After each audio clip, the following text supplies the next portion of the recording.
Bueno, yo empezaría por decir que las primeras víctimas eh, de la crisis creada con la pandemia, eh, más que los medios, que lo han sido, eh, son los periodistas, ¿sí?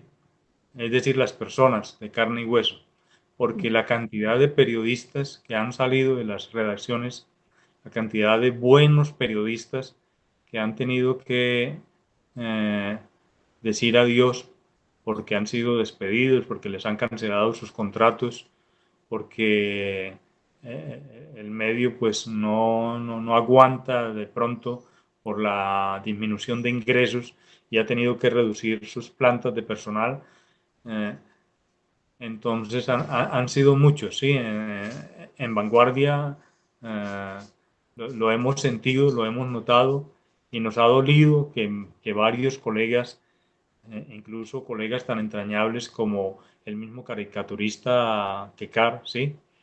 Eh, una persona que prácticamente está en la historia de Vanguardia eh, desde mucho tiempo atrás. Él mismo lo dice en sus redes sociales, 47 años haciendo caricatura, y fue una de las víctimas de este colapso económico, ¿sí? El periódico prescindió de sus servicios, eh, y eso fue realmente muy triste. Eh, Uno no sabe, además de la crisis y el factor económico, qué más haya habido ahí, pero lo cierto es que por lo menos el factor económico fue una causa, no digamos excusa, pero sí una causa para que se prescindiera de muchos periodistas, ¿sí? Entonces, me parece que eh, ese es el primer elemento que quiero destacar, la cantidad de colegas, la cantidad de periodistas que perdieron sus empleos, que han perdido sus empleos a raíz de esta crisis del coronavirus. Y que para ellos, por ejemplo, ya algunos veteranos como el mismo Kekar, pues es muy complicado, muy difícil, eh, como dice, como la frase de moda, reinventarse, ¿sí? En este momento reinventarse es muy complicado porque, porque ellos ya, digamos, tenían una forma de hacer periodismo y de vivir del periodismo que de la noche a la mañana se les cerró. Otra, otra víctima mm, de la crisis, sí ha sido, digamos que contra eso hay una lucha constante, hay que reconocer que hay una lucha constante, por lo menos yo la reconozco en el periódico, pero no es fácil por las limitaciones y es lo de la calidad, mantener la calidad del periódico, ¿sí?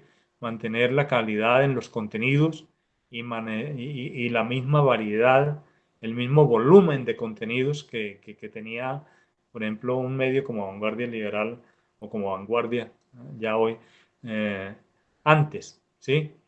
Eh, Dentro de esa reducción de costos para tratar de minimizar gastos para sobrevivir. Por ejemplo, el periódico ha tenido que reducir su paginaje, ¿sí?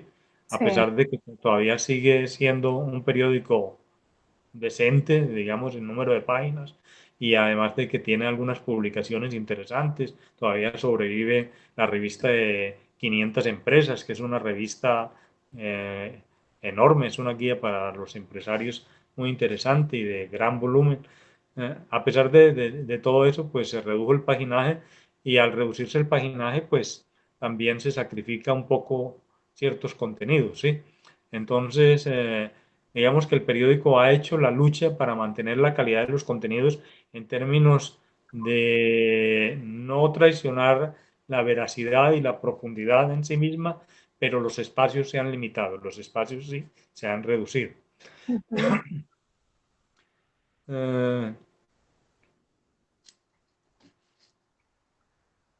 Eso además, digamos, tiene un corolario ahí, y es el hecho de que los medios periodísticos se enfrentan al auge de las fake news, ¿sí? La cantidad de información falsa, la cantidad de especulaciones, de exageraciones, de tergiversaciones que circulan a través de las redes sociales y, y muchas veces malintencionadamente, pues es impresionante y los medios tratan de contrarrestar eso con el periodismo de investigación, etcétera. Aquí me afectó el polvillo de los De los periódicos. periódicos. Tranquilo, Pablo. Un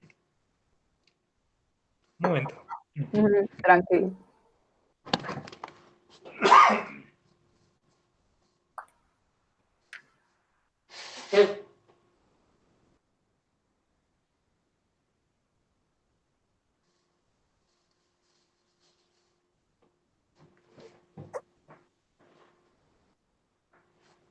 Bueno, retomamos.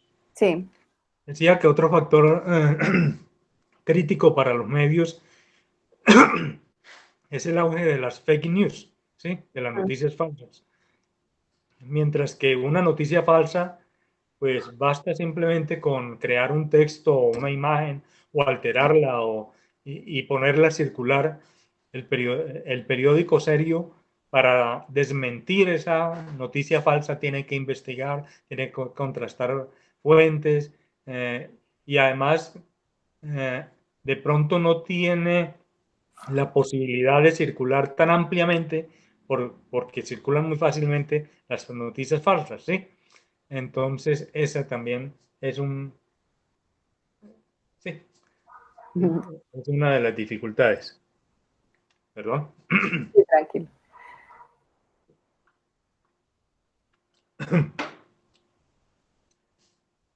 Entonces tenemos el empleo, tenemos la calidad, tenemos la guerra contra las noticias falsas.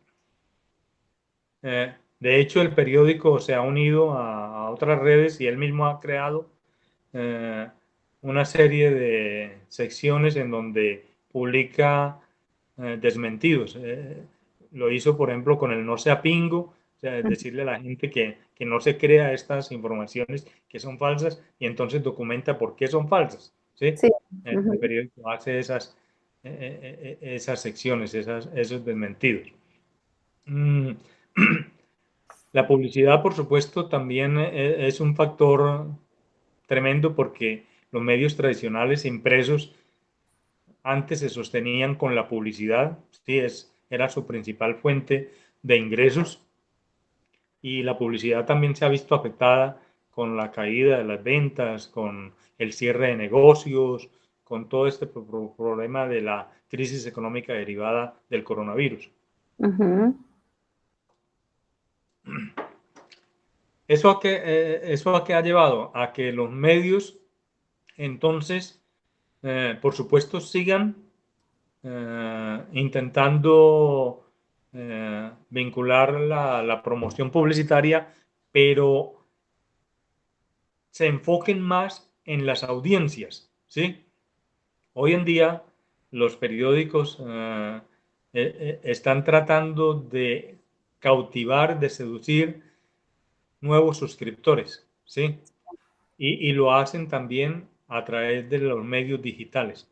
Entonces, tú ves ya el tiempo, tú ves el espectador, ¿sí? Todos están tratando de incursionar y Vanguardia también está en esa misma tónica, tratando de captar nuevos suscriptores, en este caso para los medios digitales, pero también de paso para el impreso.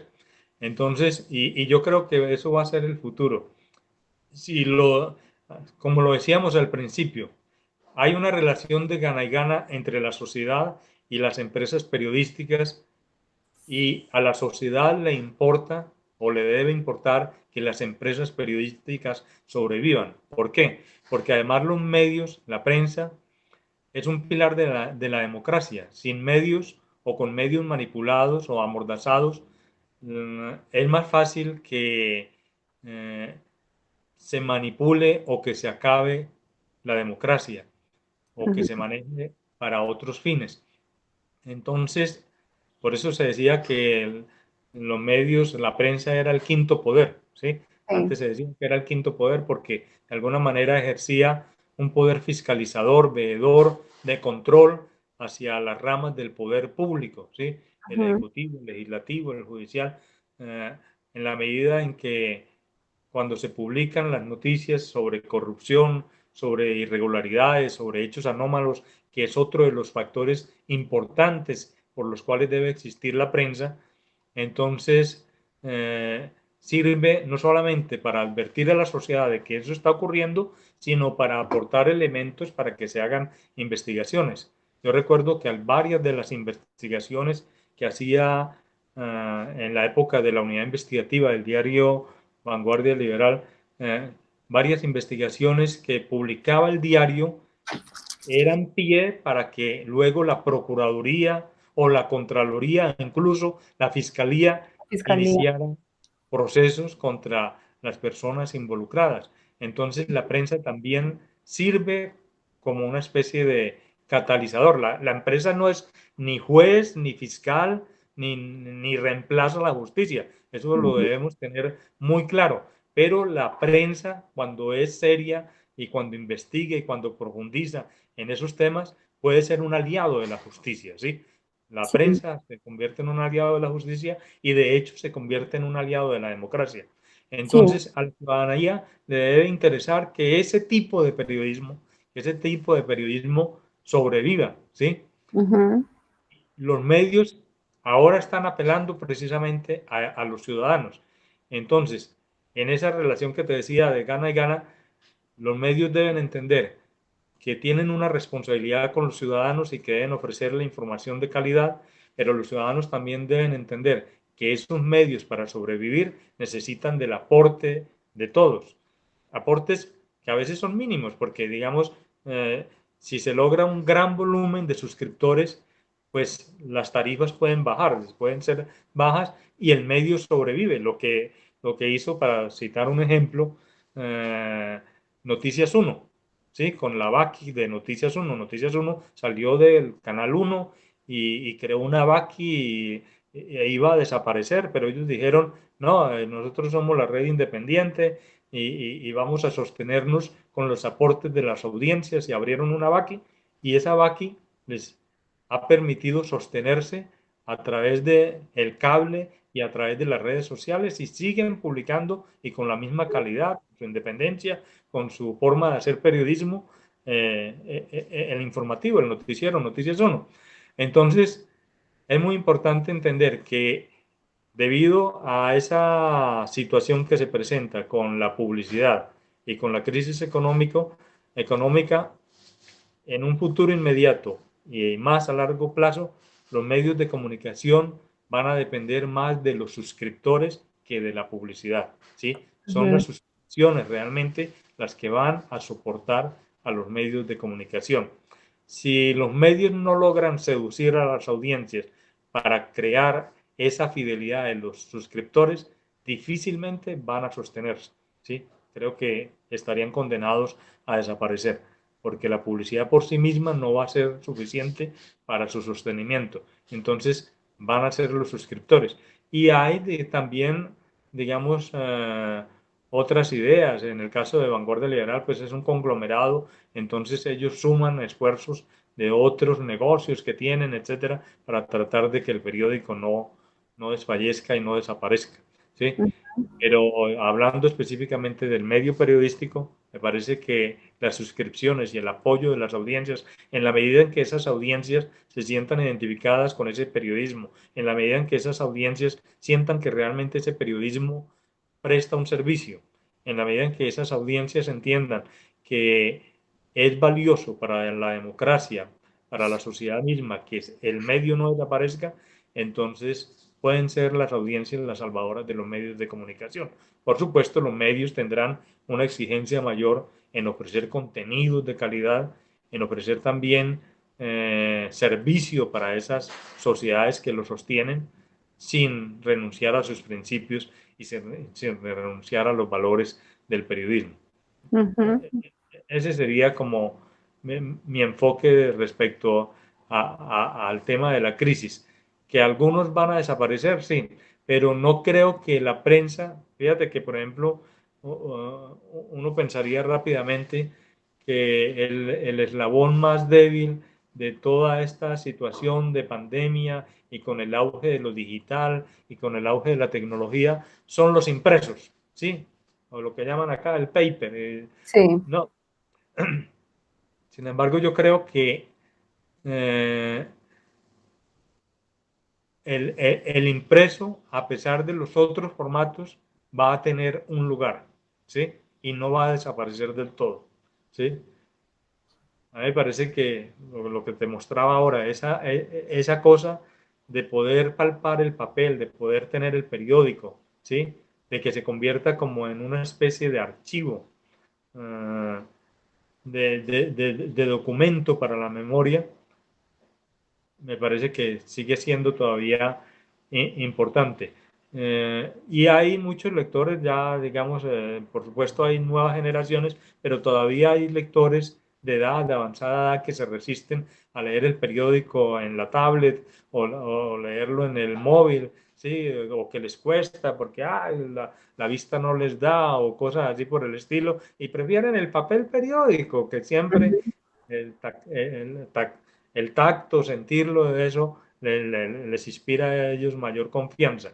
Mientras que perviva esa generación, que creo que todavía no va a desaparecer del todo, pues habrá espacio para el papel periódico y más adelante con las nuevas generaciones, pues alguna utilidad se encontrará, ya de pronto no en el formato de papel, pero por lo menos el periódico impreso como tal en su diseño, pero en otras presentaciones yo sí creo que va a sobrevivir.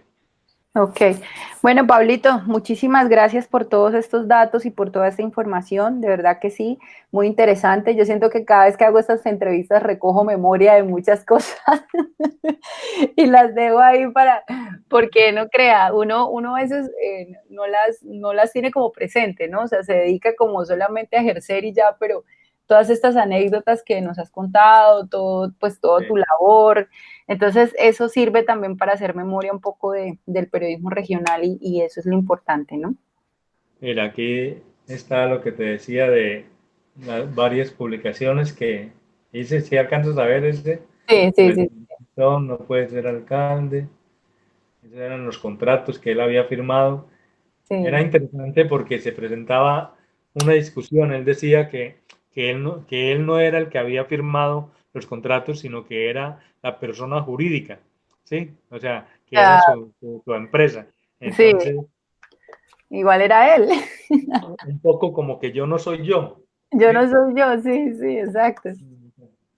Entonces, eso era muy chistoso. Sí, hay inhabilidad. Ay, qué risa. ¿Y, Hoy, el, hoy, hoy y te viste habla el Beltrán periódico. Pinzón o no? ¿Cómo?